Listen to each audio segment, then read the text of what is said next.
గురుభ్యో నమః. ఓం నమ శివాయ. ఈరోజు మనం చూడబోతున్నాం శ్రీ గిరి కైలాస మందిర్. స్వయంభూ బ్రహ్మసూత్ర స్వరూపుడైన స్వయంభూగా వెలిసిన శ్రీ ఉమా నీలకంఠేశ్వర స్వామి దేవాలయం పాడేరులో ఉంది. దాన్ని ఇవాళ మనం దర్శించబోతున్నాం. ఆషాఢ మాసంలో ఈరోజు సోమవారం సందర్భంగా స్వామివారికి విశేషంగా అమ్మవారికి కూడా ఈరోజు అమ్మవారిని శాకాంబరీదేవిగా అలంకరించి కోవిలంతా కూడా అన్ని విగ్రహాలకి ఆ కూరగాయలతో అలంకరణ చేసి అద్భుతంగా మనకి దర్శనమిప్పించారు.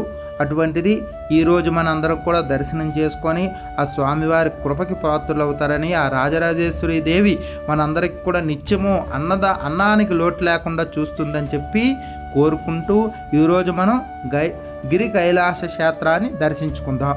ఈ క్షేత్రంలో ముందుగా మనం వెళ్తే మనకు కనబడింది ఎదురుగుండా కూడా అయ్యప్ప స్వామి, అలాగే ఆ మహాశివుడి విగ్రహము, అలాగే కుమారస్వామి నిలువెత్తు విగ్రహము, నించొని ఉన్న విగ్రహం కనబడుతుంది. అలాగే కొంచెం ముందుకు వెళ్తే వినాయకుడు, అలాగే నంది మీద కూర్చున్న స్వామివారి విగ్రహం కూడా మనకి ప్రత్యక్షమవుతుందన్నమాట.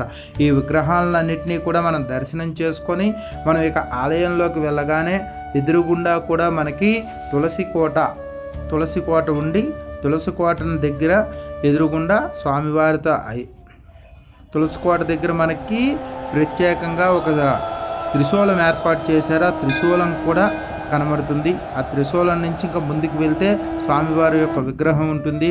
అదేవిధంగా ధ్వజస్తంభము, అలాగే మనం బలిపీఠము కూడా ఉంటుంది. అలాగే మనం వెనక్కి తిరిగి చూస్తే మనకి స్వామివారి యొక్క నిలువెత్తు విగ్రహం ఉంటుంది. స్వామివారి నించోని ఉన్న విగ్రహం ఉంటుంది. ఆ పక్కనే మనకి త్రిమూర్తుల విగ్రహాలు ఉంటాయి అన్నమాట. రావి చెట్టు కింద త్రిమూర్తుల విగ్రహాలు ఉంటాయి. అటు ఇటు స్వామివారికి వినాయకుడు, అటువైపు నుంచి ఆంజనేయ స్వామి విగ్రహాలు ఉంటాయి. 15వ శతాబ్దం అని చెప్పి అక్కడ రాసి ఉన్నది. అలాగే కుమారస్వామి, సుబ్రహ్మణ్య స్వామి నాగబంధాలు కూడా అక్కడే ఉంటాయి. ఈ ఆలయాన్ని 1875 ప్రాంతంలో నిర్మించారని చెప్పి ఉన్నది. అలాగే ఈ ఆలయంలో కాలభైరవుడు, వీటిలన్నిటికి కూడా విగ్రహాలు చుట్టూరు కూడా అనేకమైన మంచి విగ్రహాలన్నీ కూడా ఏర్పాటు చేశారు. ఆలయ చుట్టూరు కూడా అన్నీ కూడా పెద్ద పెద్ద విగ్రహాలే ఏర్పాటు చేశారు. వాటిలన్నిటినీ మనం ఇప్పుడు దర్శించుకుంటూ ఒక్కొక్క విగ్రహం గురించి తెలుసుకుంటూ అలా ముందుకు వెళ్దాం. ముందుగా స్వామివారికి ఎదురుగుండా ఆలయం పక్కన అందరికీ దర్శనానికి వీలుగా పెద్ద నందీశ్వరుని ఏర్పాటు చేశారు. దానికి కూడా కూరగాయలతో అలంకరణ చేశారు. ఈ నందీశ్వరుడికి ఎదురుగుండా, స్వామికి ఎదురుగుండా కూడా శివపార్వతుల విగ్రహాలు, పెద్ద విగ్రహాలు కట్టించారు, సిమెంట్ విగ్రహాలు. అవి కూడా చాలా అందంగా అద్భుతంగా ఉంటాయి. ఆ ముందు నుంచి స్టీల్తోని ఒక శివలింగాన్ని ఏర్పాటు చేశారు. అన్నిటికీ కూడా శాకాంబరి అమ్మవారు కాబట్టి ఈరోజు కూరగాయలన్నిటితో కూడా అలంకరణ చేయడం జరిగింది. ఆ విగ్రహాలు చూడండి ఎంత అద్భుతంగా ఉన్నాయో. స్వామివారు అమ్మవారు సాక్షాత్ కైలాసంలో ఉన్నట్టే ఉంటుంది. అదేవిధంగా ఇక్కడ మరికొన్ని శివుడితోనే కాకుండా విష్ణుమూర్తి విగ్రహాలు, అంటే వెంకటరామమూర్తి విగ్రహాలు ఉంటాయి. అన్నపూర్ణేశ్వరి విగ్రహం ఉంటుంది. అలాగే అర్ధనారీశ్వరుడు విగ్రహాలు ఎక్కడైనా చూసుంటాం, కానీ శివకేశవుల విగ్రహాలు ఎక్కడ చూస్తున్నాం కాబట్టి ఆ విగ్రహం కూడా ఇక్కడ ఉంటుంది. చూపిస్తాను మీకు, చూడండి. ఈ వీడియోని మొత్తం చూడండి, అన్ని విగ్రహాలు చూపిస్తాను. గంగాదేవి విగ్రహం కూడా ఉంటుంది. అలాగే రాజరాజేశ్వర అమ్మవారి ఆలయం కూడా చూద్దాము. అలాగే దక్షిణామూర్తి విగ్రహం చూద్దాము. అదేవిధంగా భైరవుడి విగ్రహాన్ని కూడా చూద్దాం, కాలభైరవుడు. అలాగే మిగతా విగ్రహాలన్నీ కూడా సత్యనారాయణ స్వామి విగ్రహం కూడా ఉంటుంది, చాలా అద్భుతంగా ఉంటుంది. అలాగే వెంకటరామమూర్తి, వైభవ వెంకటేశ్వర స్వామి అని చెప్పి విగ్రహం ఉంటుంది, చాలా అద్భుతంగా ఉంటుంది. 8 అడుగుల విగ్రహం, అది చాలా బాగుంటుంది చూడడానికి. సాక్షాత్తు వెంకటేశ్వర స్వామినే చూసినట్టుగా ఉంటుంది అనమాట. ఆ విగ్రహాన్ని చూసి నమస్కారం చేసుకోండి. అందరూ కూడా, ప్రతి ఒక్కరు కూడా చేసుకుంటారని చెప్పి కోరుకుంటూ మీ అందరికీ కూడా ఆ అమ్మవారి యొక్క కృప, కరుణ, కటాక్షం కలిగించాలని, అదేవిధంగా అయ్యవారి ఇది శివకేశవుల విగ్రహం, అంటే ఇటువైపు శివుడు, అటువైపు కేశవుడు. అలాగే ఇది వైభవ వెంకటేశ్వర స్వామి వారి యొక్క విగ్రహాన్ని చూడండి. నిలువెత్తు 8 అడుగుల విగ్రహం. సాక్షాత్ వెంకటరామమూర్తి అక్కడ నించున్నాడు అనిపిస్తూ ఉంటుంది. అంత మంచి విగ్రహాన్ని ఇక్కడ చెక్కి సిమెంట్తో తయారు చేసి మన కోసం పెట్టారు. పాడేరు పోలీస్ స్టేషన్ దగ్గరలో ఉంటుంది ఈ ఆలయం. ఉమా నీలకంఠేశ్వర స్వామి ఆలయం. ఈ ఆలయంలో ఇవన్నీ కూడా విగ్రహాలు, నిలువెత్తు విగ్రహాలు తయారు చేసి పెట్టారు. అలాగే పంచముఖ ఆంజనేయ స్వామి విగ్రహం ఉంది.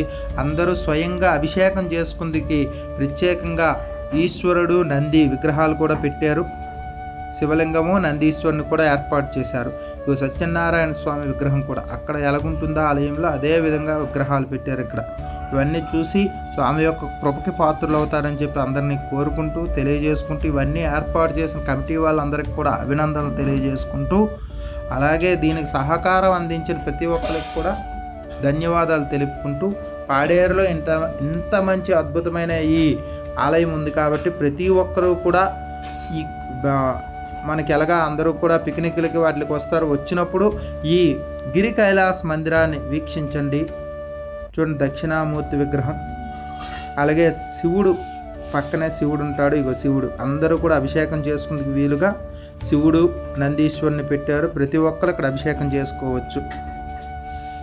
ఎవరైనా సరే అరకు, పాడేరు ఈ పిక్నిక్ సమయంలో వచ్చినప్పుడు గిరి కైలాస మందిరాన్ని తప్పకుండా దర్శించండి. ఇక్కడ అన్నదానాలు గట్రా జరుగుతాయి. అలాగే గంగాదేవి విగ్రహం చూడండి ఎంత అద్భుతంగా ఉందో, గంగామాత. అలాగే సుబ్రహ్మణ్య స్వామి, చండీశ్వరుడు విగ్రహం కూడా ఉంటుంది ఇక్కడ. ప్రత్యేకించి చండీశ్వరుడు విగ్రహం ఉంటుంది. చాలా కోవిల్లో మనం అరుదుగా చూస్తుంటాం. అలాంటిది ఇక్కడ చండీశ్వరుడు విగ్రహం ఉంటుంది. ఇక్కడ ప్రతి ఒక్కరు కూడా ఆ పానమట్టం దాటకుండానే అభిషేకం తిరుగుతూ ఉంటారు. అదేవిధంగా అమ్మవారి ఆలయాన్ని ఇప్పుడు దర్శించుకుందాం. ప్రతిష్ఠించిన అమ్మవారిది కాబట్టి ఈ ఆలయాన్ని కూడా దర్శించుకొని అందరూ అమ్మ కృపకి పాత్రలు అవుతారని చెప్పి, శాకాంబరి దేవి యొక్క దర్శనం మీ అందరికీ కలిగితే ఎటువంటి తిండికి, గుడ్డకి మనకి ఎప్పటికీ లోటు ఉండదు. కాబట్టి అలాంటి అద్భుతమైన ఈ ఆలయంలో ఆ రాజరాజేశ్వరి దేవిని ఆషాఢ మాసంలో శాకాంబరి దేవికి అలంకరించారు. కాబట్టి అమ్మవారిని దర్శనం చేసుకొని అమ్మవారి యొక్క కృపకి పాత్రలు అవుతారని తెలియజేసుకుంటూ సెలవు తీసుకుంటూ, మిగతా వీడియో మొత్తాన్ని కూడా అందరూ దర్శనం చేసుకోండి, చూడండి. అంతాను ఎక్కడ పోవద్దు. ఆ స్వామివారిని కూడా, ఉమా నీలకంఠేశ్వరుని కూడా దర్శించుకుందరు. అది కూడా చూపిస్తాను, చూడండి. శ్రీమాత్రే నమః అనే జపం చేసుకోండి. మనకి తిండికి కొట్టుకి లోటు ఉండదు. శ్రీమాత్రే నమః. శాకాంబరీదేవి దర్శనం కనుక కలిగితే మనకి జీవితంలో తిండికి, గుడ్డకి లోటు ఉండదు. ఈరోజు మేము కూడా అనుకోకుండా వెళ్ళడం జరిగింది కాబట్టి అమ్మవారి యొక్క దర్శనం మాకు కలిగింది. అందరికీ, మీకు కూడా అందరికీ కలగాలని చెప్పి కోరుకుంటూ, ఆషాఢ మాసంలో ప్రత్యేకించి ఈ వచ్చేది వర్షాకాలం కాబట్టి అందరూ కూడా ఇబ్బందులు పడుతుంటారు. కాబట్టి అలాంటివన్నీ కూడా ఎటువంటి రోగాలు ఏవి రాకుండా ఉండాలని చెప్పి శాకాంబరిదేవి అవతారాన్ని వేస్తారనమాట. అదేవిధంగా ఆంజనేయ స్వామి, పంచముఖ ఆంజనేయ స్వామి మొన్నే ప్రతిష్ఠించారు. ఘనంగా ప్రతిష్టా కార్యక్రమం జరిగింది. ఇది కూడా చూడండి, పంచముఖ ఆంజనేయ స్వామి విగ్రహం ఏకశిలతో పంచముఖ ఆంజనేయ స్వామి విగ్రహాన్ని కూడా ప్రతిష్ఠించారు ఇక్కడ. అలాగే నవగ్రహాలు కూడా ఉన్నాయి ఈ ఆలయంలో. ఇక స్వామివారిని దర్శించుకోండి అందరూ కూడా. ప్రత్యేకించి స్వామివారిని చూడండి, ఉమా నీలకంఠేశ్వర స్వామి. అందరిలాగా ఉమా నీలకంఠేశ్వర స్వామి, స్వామివారి ముందు అమ్మవారు ఆ వెనకాతల పక్కనే ఉంటుందన్నమాట. అందుకు ఉమా నీలకంఠేశ్వర స్వామి ఒకే దగ్గర ఉంటారు ఇద్దరు. కాబట్టి ఉమా నీలకంఠేశ్వర స్వామి వారి ఆలయం చూడండి.